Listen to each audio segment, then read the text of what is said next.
मेरे दिव्य गुरुदेव श्री परमहंस योगानंद जी के द्वारा ये टॉपिक, कैसे प्रेम में आनंदपूर्ण संतुष्टि पाएं।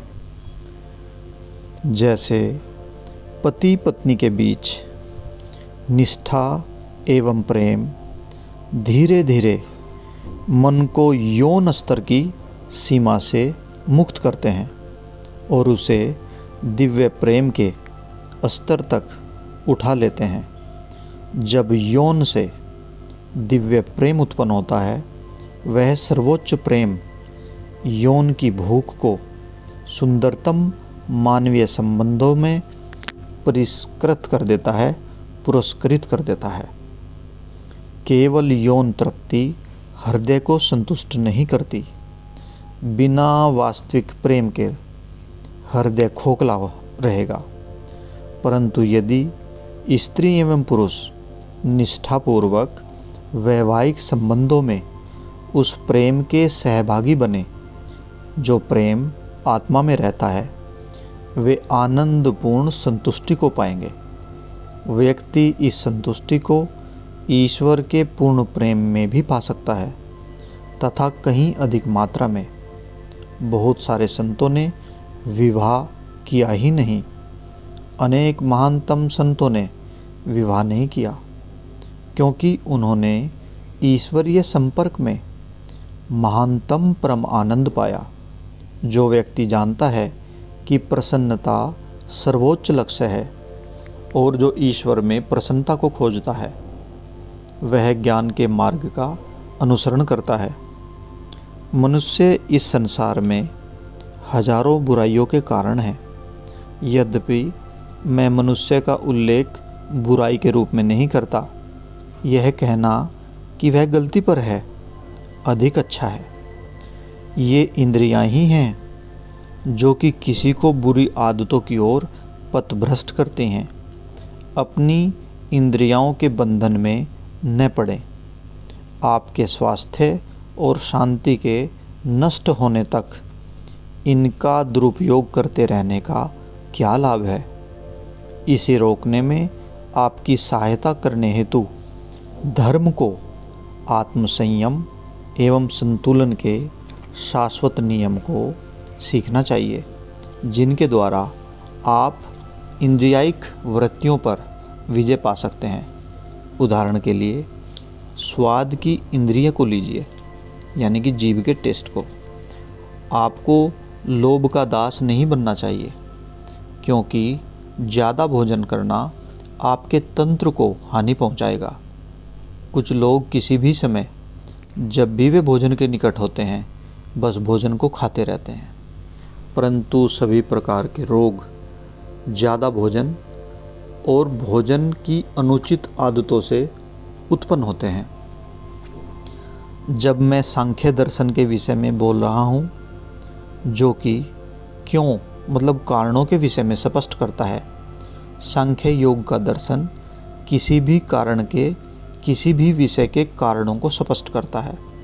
मैं आपको अपने दैनिक जीवन में धर्म के नियमों का पालन करने की आवश्यकता को दर्शाता हूँ, न कि मात्र किसी सैटरडे या संडे, शनिवार या रविवार के दिन किन्हीं नियमों को या किन्हीं सत्संगों को सुनने से। आपको किसी दूसरे व्यक्ति के विरुद्ध झूठी गवाही क्यों नहीं देनी चाहिए, क्योंकि यह एक कपटपूर्ण दृष्टिकोण को विकसित करता है। धोखेबाजी ईश्वर के समक्ष सबसे बड़ा पाप है। किसी भी व्यक्ति के विषय में व्यक्तिगत लाभों एवं प्रतिकार की भावना से झूठ बोलना अपनी आत्मा के विरुद्ध मिथ्या शपथ लेना है। ये गलत है। यदि प्रत्येक व्यक्ति प्रत्येक अन्य व्यक्ति के साथ कपटपूर्ण हो तो कैसा उपद्रव मच जाएगा। मान लीजिए आप किसी से कहते हैं कि आप ध्यान करने जा रहे हैं, परंतु इसकी अपेक्षा आपका गंतव्य वहाँ से दूर हटकर उसके विरुद्ध कुछ बुरा करने का है। यह धोखाधड़ी है। अपने सबसे बुरे स्वरूप में कपट है। किसी गलत कार्य करने वाले के समर्थन में किसी अन्य के विरुद्ध झूठी गवाही देना उसके बुरे कार्यों में भागीदारी करना है।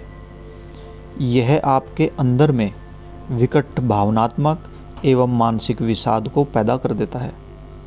यदि यह अस्थायी रूप से तर्क संगत मान लिया जाए, अंत में यह वापस आकर अपनी चेतना में महान दुख विषाद उत्पन्न करेगा।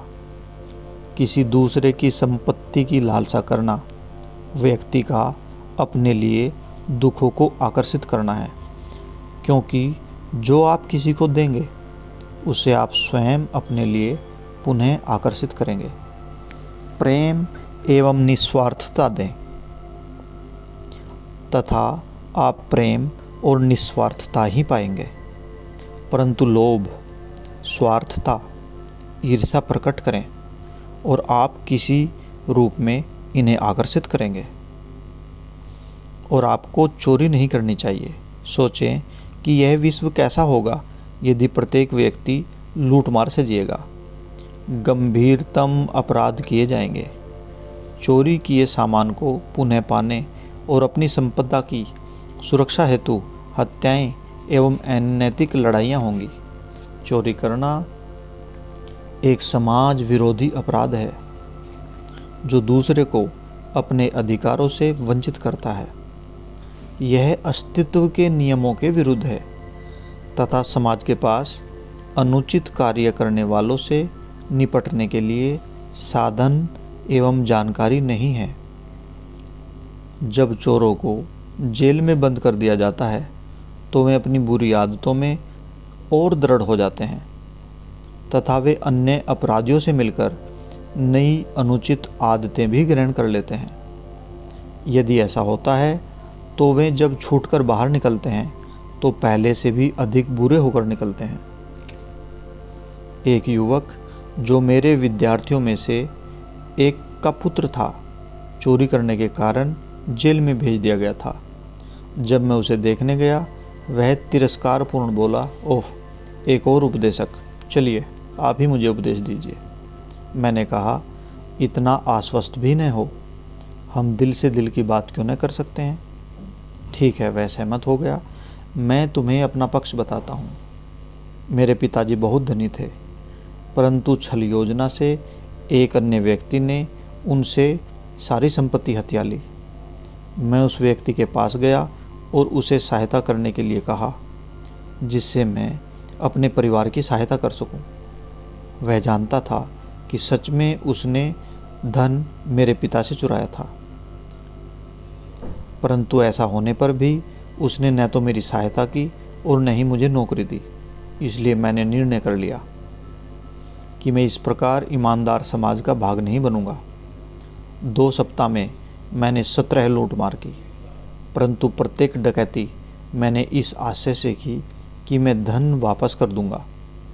इस कारण मैं ऐसा मानता था कि मैं जो कुछ भी कर रहा था उसमें वास्तव में कुछ भी अनुचित नहीं था। मैंने उससे कहा, ठीक है, यदि एक कमरे में 20 लोग हों और यदि एक व्यक्ति कहे मैं ध्यान करूंगा, दूसरा कहे मैं संगीत बजाऊंगा, तीसरा कहे मैं कविता का पाठ करूंगा, अन्य कहे मैं तो लिखूंगा और अन्य कहे मैं सोऊंगा इत्यादि, तो प्रत्येक व्यक्ति प्रत्येक दूसरे व्यक्ति के द्वारा बाधित होगा, परेशान होगा। क्या उनमें से कोई भी व्यक्ति कुछ जो वह करना चाह रहा है, क्या उसमें वो सफल हो पाएगा? नहीं, उस लड़के ने स्वीकार किया। मैंने आगे कहा, तुम्हारे जैसे अनेक उदाहरण हैं, परंतु यदि प्रत्येक व्यक्ति जिसे आवश्यकता है उसकी आवश्यकता की पूर्ति हेतु लूटना आरंभ कर दे तो यह कैसा होगा? तुम्हारे तर्क के दृष्टिकोण से तुम्हारे कार्य अनुचित नहीं प्रतीत होते, परंतु वे अस्तित्व के मूल सिद्धांतों के विस्तृत दृष्टिकोण में निश्चित रूप से गलत हैं। यह बात उसे लग गई।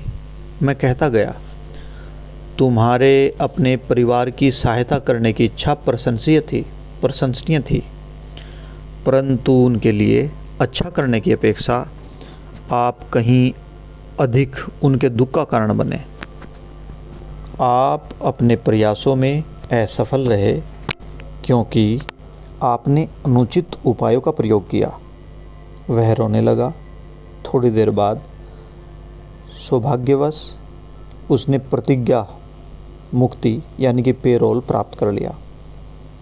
अतः आप देखें कि यह निर्णय लेने में भूल हुई है जो हमसे अनुचित कार्य कराती है। इसलिए ज्ञान अति आवश्यक है। ज्ञान से अधिक शुद्ध, इससे अधिक शोधक, शुद्ध करने वाला और कुछ भी नहीं है। जय गुरु जी।